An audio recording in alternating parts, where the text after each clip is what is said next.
인생은 기다림의 연속입니다. 그런데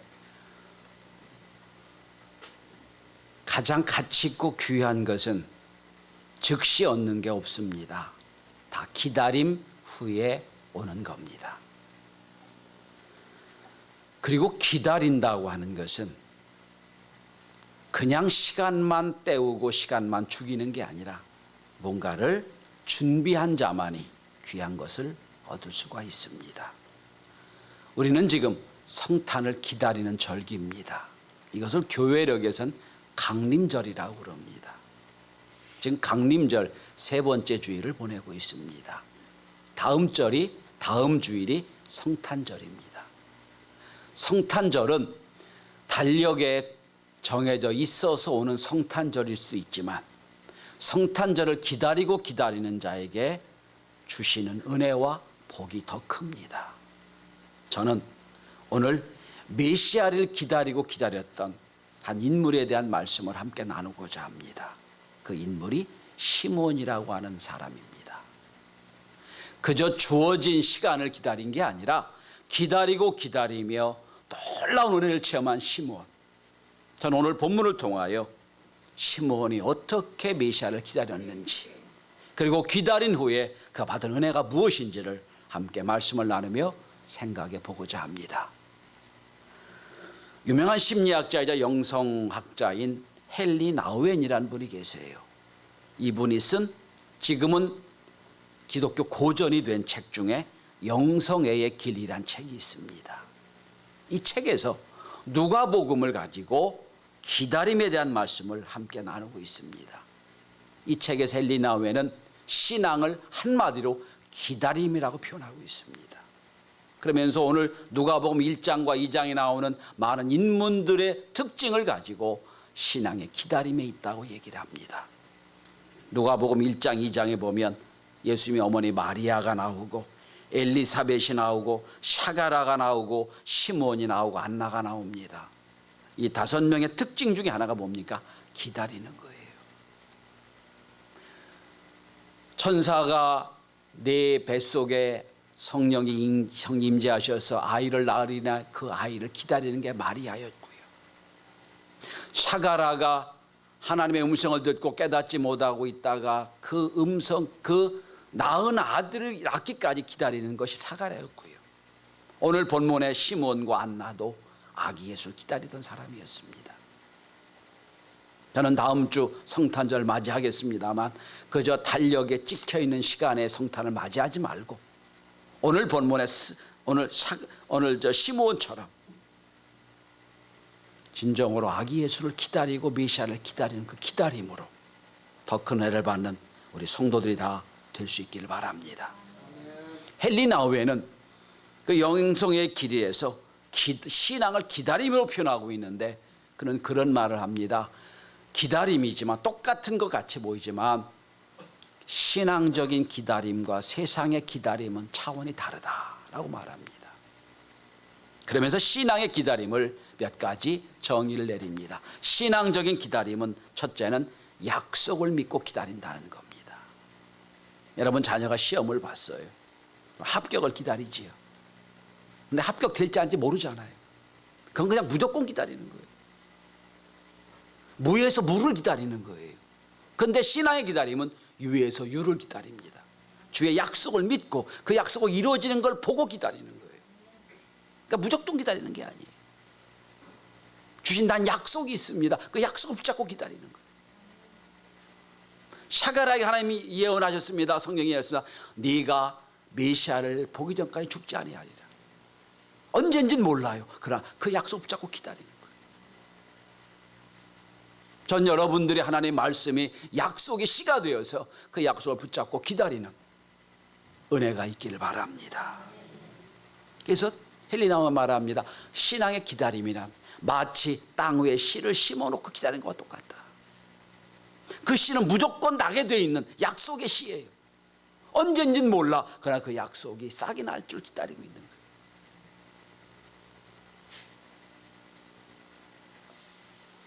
두 번째로 신앙적인 기다림은 능동적인 기다림이라고 그랬습니다.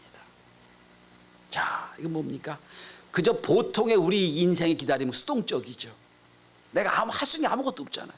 그냥 기다리는 거예요. 근데 신앙의 기다림은 다르다는 겁니다. 뭐냐? 신앙의 기다림은 무조건 기다리는 게 아니라 약속을 붙잡고 기다리는 거니까 그 약속 이루기까지 내가 할 수 있는 최선을 다한다는 거예요. 마치 땅에 씨를 심어놨습니다. 씨가 심어두고 그냥 싹이 타기를 기다리긴 하지만 때때로 가서 물도 주고 때때로 가서 환경도 살펴보고 과연 적절한 온도가 있는지 잘 되어지는지 날마다 기다리는 적극적인 기다림이라는 거예요. 자, 오늘 시몬이 기다립니다. 기다리는데 그냥 메시아를 기다리는 게 아니에요. 거기 자기 신앙생활을 잘하며 기다리는 거예요. 무조건 기다리는 게 아니라 우리가 은혜를 기다리고 메시아를 기다리면 저와 여러분들이 그냥 기다리는 게 아니라 내 삶을 통해 적극적으로 가꾸며 또한 열심히 개간하며 하나님의 은혜를 기다리는 은혜가 있길 바랍니다. 그리고 세 번째 신앙적 기다림은 인내하며 기다리는 겁니다. 자, 언제 싹이 날지 몰라요. 그러나 농부가 기다리는 겁니다. 반드시 싹이 날 줄 믿고 기다리는 거예요. 야고보서는 이거를 이 농부의 인내라고 표현합니다. 기다리는 거예요. 반드시 싹이 날 겁니다. 보통의 우리 인간의 기다림은 뭔가 기다리다 안 되면 떠나버립니다. 포기해버립니다. 그러나 신앙의 기다림은 거기서 인내하는 겁니다. 대표적으로 사도행전 1장을 보면 예수님 승천하시면서 하는 약속하시죠. 예루살렘을 떠나지 말고 약속한 성령까지 기다리라 그러죠. 그때 예루살렘 어떤 상황이었습니까? 예수 믿는 사람 다 잡아 죽이는 그런 상황이었어요. 그런데 120문도는 거기서 기다립니다. 떠나지 않고 기다립니다. 인내하는 거예요. 그러다 보니 성령의 충만한 역사를 체험하는 겁니다. 오늘 우리 시대를 가만히 보면 인내가 참 어려운 시대예요. 그러나 기다리는 거예요. 그리고 네 번째 신앙적 기다림은 열린 미래를 가지고 기다립니다. 무슨 뜻이냐? 여러분, 우리는 소원을 가지고 기다립니다. 세상의 기다림은 무언가 뜻을 가지고 기다려요. 그러나 그것이 안 되면 결과를 내가 통제하려고 들어요. 포기해버립니다. 포기하지만 안 합니다. 신앙적 기다림은 그게 아니라는 거예요. 자, 하나님이 어떻게 역사할지 모르니까 미래를 열어놓고 기다린다. 내가 내 인생을 통제할 수가 없으니까 기다리는 거예요. 언제 어떻게 역사할지 모르니까 미래를 열린 마음으로 기다립니다.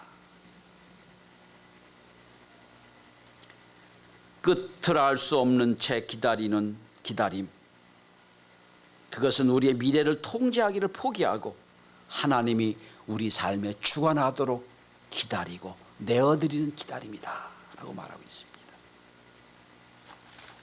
자, 오늘 그 기다림의 대표가 시몬이에요. 시몬이 직업은 안 나옵니다만 성경학자들은 이 대제사장 역임했던 사람으로 우리가 알고 있습니다. 자, 시몬이 기다립니다. 메시아를 기다려요. 그리고 오늘 25절 이하를 보면 이 시몬이 메시아를 진짜 만나고 봅니다. 그냥 만나고 기다리는 게 아니라 시몬은 다음과 같은 신앙을 가지고 기다렸습니다. 적극적인 기다림이라는 겁니다. 첫째로 시몬은 경건하게 살며 주님을 기다렸습니다. 25절에 보면 시몬의 특징은 의롭고 경건하다라고 표현하고 있습니다. 의롭다는 말이 디카이오스란 단어인데 이 말은 흠 없이 거룩한 뜻입니다. 그리고 경건하다는 유라베스란 뜻으로 하나님을 경외하는 이란 뜻을 갖고 있어요. 한마디로 늘 하나님을 의식하며 사는 사람이었다는 겁니다. 그 마음의 기준과 중심이 하나님이 있었다는 거예요. 여러분, 2000년 전에 유대도 로마 속국이었습니다. 로마 식민지였어요. 삶이 각박했습니다. 다 가난하게 살았어요. 저는 생각합니다. 부유한 사람들은 기다림도 여유가 있어요. 예를 들어 오늘 주일을 지키는 분들도 부유한 사람은요 꺼리낌이 없어요. 그저 할 일 다 해놓고 시간이 있으니까 주일에 올 수 있어요. 근데 삶이 어려운 사람들은요 오늘 주일 오기 위하여 어제 밤늦게까지 남은 일을 다 마치고 와야 된다는 겁니다. 삶 자체가 어렵지요. 경건하게 사는 것 자체가 경제적으로 어려운 사람이 더 힘듭니다.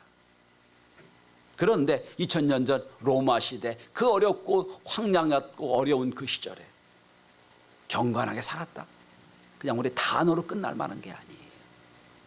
저는 우리 성도들 중에 오늘 거룩한 주일을 제대로 지키려고 어제 밤늦게까지 아니 오늘 새벽까지 혹시 일하는 분이 있을지 모르겠어요.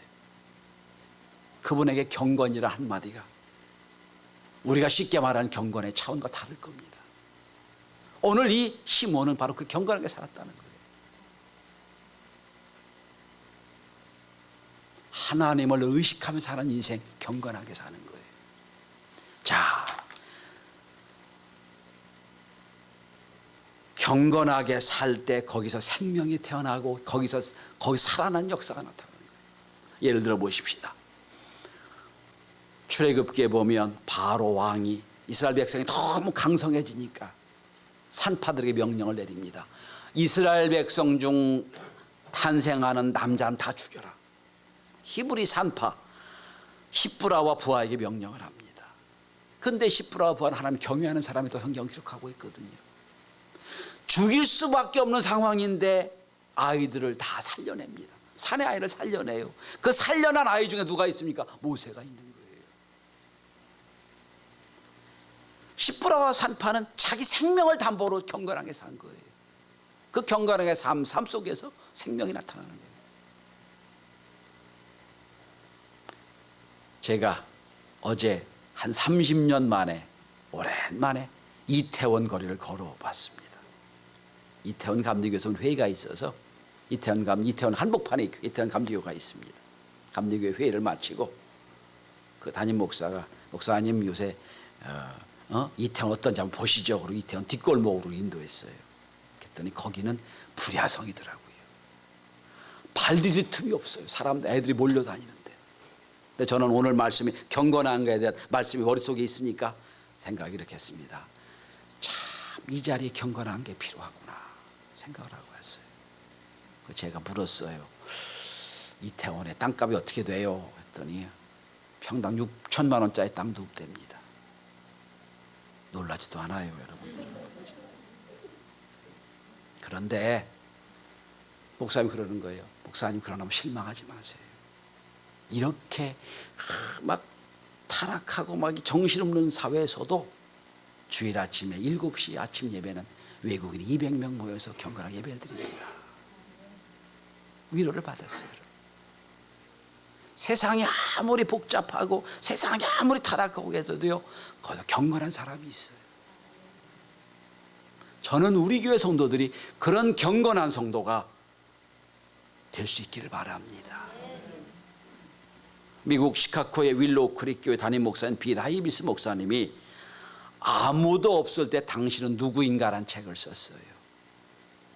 그런 책에서 그런 말을 합니다. 우리는 늘 타인의 눈을 의식하면서 삽니다. 남들 눈에 내가 어떻게 보일까를 늘 생각하면서 삽니다. 그러나 아무도 없을 때 나의 모습, 그게 신앙 인격입니다. 그게 경건입니다 라고 쓰고 있습니다. 그렇습니다, 여러분. 다른 사람이 전혀 나를 보지 못할 때, 하나님과 나와만 있을 때 나의 모습이 어떤지.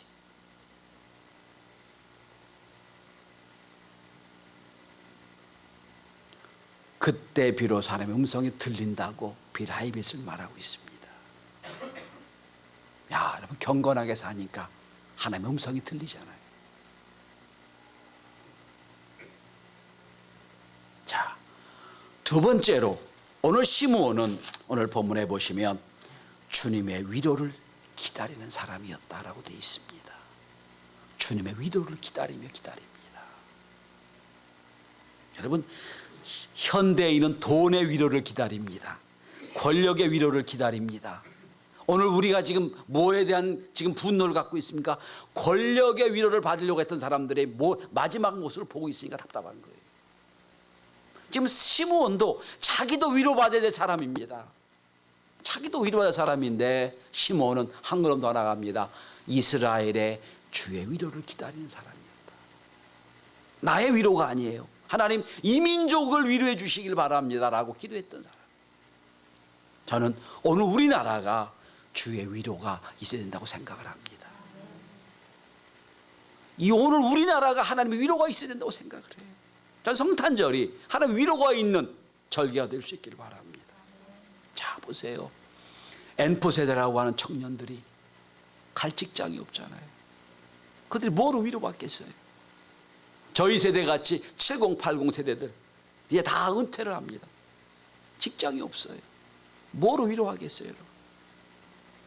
하루에 통계를 보니까 평균적으로 700개에서 1,500개의 가게가 문을 닫아요. 있는도 없는 다 투입했다가 가게를 문 닫을 때 이제는 신용불량자가 되는 그들이 뭐로 위로받겠어요?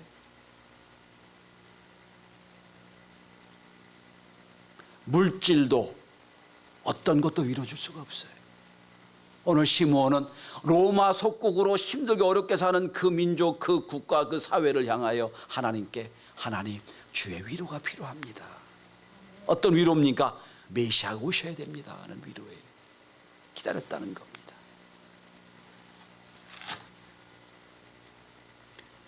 성도 여러분, 우리는 주의 위로를 받고 그 위로함 받은 것으로 세상을 향하여 위로해 줄 수 있는 은혜가 있기를 바랍니다. 주의 위로를 기다리는 자였다. 그리고 마지막 세 번째는 성령의 인도함을 받은 자였습니다. 자, 의롭고 경건하게 삽니다. 늘 아무도 없는 데서 하나님에 의지하고 삽니다. 그리고 하나님 나를 위로하지 마시고 이 나라의 백성 위로해달라고 기도하며 삽니다. 그랬더니 성령이 그 속에 임하세요. 여러분, 오늘 다시 한번 본문을 보세요. 이 구절은요, 예수님 이외에는 한 번도 없는 구절이 나옵니다. 그게 뭐냐면 25절 마지막입니다. 성령이 그 위에 계시더라. 예수님 할 때만 이 구절이 나와요. 성령이 그 위에 계시더라.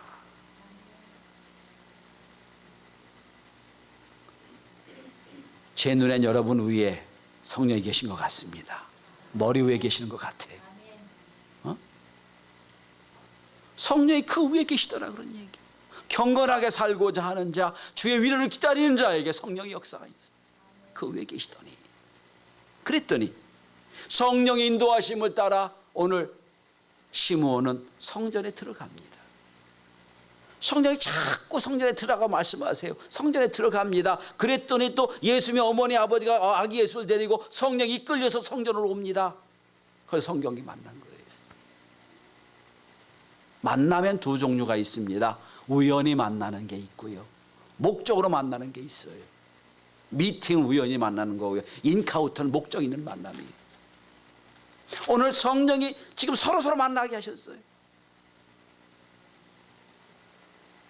세상은 이걸 우연이라고 얘기합니다. 그러나 신앙은 이것이 하나님의 섭리라고 얘기합니다. 자, 시몬에게 성령이 말씀하십니다. 성령이 말씀하셨어요. 네가 메시아를 보기 전까지 죽지 않는다. 날마다 메시아를 기다리는 겁니다. 언젠진 몰라요. 그러나 열린 미래를 앞에 놓고 기다립니다. 인내합니다. 경건하게 삽니다. 적극적으로 살아요. 그러면서 기다립니다. 성령이 어느 날 인도하십니다. 성전에서 아기 예수를 만나요. 저는 여러분들이 우리 교회에 오는 이 과정이 성령의 인도하심이 있다고 생각을 해요. 저도 성령 인도하심을 따라 말씀을 전하면 오늘 여기서 오늘 시므온과 예수 만나는 것 같은 구원의 역사를 이루는 아름다운 만남이 될 수 있게 되길 바랍니다. 자, 이래서 이제 시므온과 예수가 만났습니다. 그리고 어떤 역사가 일어납니까? 첫째로 오늘 30절입니다. 시므온은 드디어 주의 구원을 봅니다. 여러분, 구원이 눈에 보이는 건가요? 볼 수 없는 겁니다. 추상명사예요. 오늘 근데 시므온은 갓난 아이, 이제 낳은 지 8일밖에 안 되는 아이, 핏덩이 같은 아기 예수를 보고 고백하는 겁니다. 주의 구원을 보았사오니. 주의 구원을 보았사오니. 세상 사람들 눈에는 그냥 핏덩이 아기에 불과할 거예요. 그러나 늘 메시아를 기다렸던 사람은 성령이 깨닫게 하시는 겁니다. 시므온아, 네가 보고 있는 그 아이가 메시아다. 메시아를 깨달았어. 그리고 이런 고백을 합니다. 내 눈이 주의 구원을 보았사오니. 평생을 기다렸던 그 메시아를 제가 보고 있습니다. 얼마나 감격스러울까요? 그래서 여러분 다음에 이런 표현을 씁니다. 이제는 말씀하신 대로 종을 평안히 놓아주시는도다. 이거 우리말로 표현해 볼까요? 주님, 이제 죽어도 여한이 없습니다. 이런 뜻이. 주님, 평생을 기다린 메시아를 지금 제가 보았사오니 지금 죽어도 전혀 여한이 없습니다. 인생 최고의 감격의 순간이라고 생각합니다. 그렇게 기다렸으니까. 전 이 강림절에 여러분들이 주회전에 나와서 예배하고 찬양하는 중에 이런 감격과 기쁨이 있게 되길 바랍니다. 성경에 나오는 모든 사람들, 예수님을 보거나 하나님을 본 사람들은요, 똑같은 감격이 있어요. 이사야는 성전에 가서 환상 중에 하나님의 영광을 보았어요. 그런 이런 고백을 합니다. 주제요, 이젠 죄가 죽게 되었습니다. 죄인 중에 거하며 하나님의 영광을 보았습니다. 감격의 기쁨을 누려요. 이사야가 본 하나님의 영광이에요. 베드로는 변화산에서 예수님 변화된 걸 보시고 너무 감격스러워 이런 고백을 합니다. 주님, 여기다 초막새서 셋을 집시다. 자기는 없어진 거예요. 예수님과 엘리야와 모세 3명의 집을 짓고 자기는 없어진 거예요. 똑같습니다. 주제요, 종을 도와주시는도다. 또 여러분, 반모섬에서 사도 요한이 예수의 영광을 봅니다. 그리고 그런 고백을 합니다. 거반 죽게 되었더니 라고 표현하고 있어요. 완전히 그 영광 속에 자기가 녹아버리는 거예요. 그래서 내 눈이 주의 구원을 보았사오니 고백합니다. 성도 여러분, 진정한 은혜는 매 순간마다 주의 구원을 보고 있는 거예요. 매 순간마다 무슨 일을 할 때마다 주의 구원을 보는 거예요. 자, 그리고 두 번째로 오늘 이제 시므온은 고백합니다. 주의 구원을 보고 난 뒤에 아기를 안고 있는 예수님 어머니 마리아를 축복합니다. 뭐라고 축복합니까? 여러분, 오늘 다시 한번 본문을 보십시오. 32절입니다. 이방을 비추는 빛이요 주의 백성 이스라엘의 영광입니다. 이분이 이방을 비추는 빛이 될 겁니다. 이스라엘 영광입니다. 그리고 이런 고백을 합니다. 이제 십자가를 지고 인류를 구원할 것입니다라는 본문이 33절 35절에 나와요. 메시아가 누군지 다 알고 있는 고백입니다. 신앙을 고백하고 신앙을 증언하는 겁니다. 자, 여러분, 오늘 시므온은 평생을 통하여 메시아를 기다립니다. 그리고 드디어 만나고 보았습니다. 그러면 하나님도요, 예수를 이 땅에 보내시면서 기다리고 계시는 거예요. 모든 사람들이 다 예수를 믿어 구원받기를 기다리고 계시는 거예요. 그러므로 성탄절은 아기 예수를 우리가 기다리는 강림절이며 동시에 하늘에서는 예수를 보내시면서 그 예수를 통하여 온 인류가 구원받기를 기다리는 시간이라는 거예요. 결론을 맺습니다. 여러분, 달력에 25일 붉은색이라고 찍혀 성탄절이라고 써있어 성탄절이면 그 세상 사람들이에요. 그럼 우리는 그 성탄을 준비하고 기다리는, 그리고 구원을 보는 진정한 성탄절을 맞이할 수 있기를 바랍니다. 메시아, 기다리는 자에게만 오시는 메시아예요. 오늘 시므온이 성전에서 아기 예수를 만나고 구원의 감격을 누렸던 것처럼 이번 성탄에 이 구원의 감격과 기쁨을 누리는 저와 여러분이 될 수 있기를 주의 이름으로 축원합니다. 기도합니다.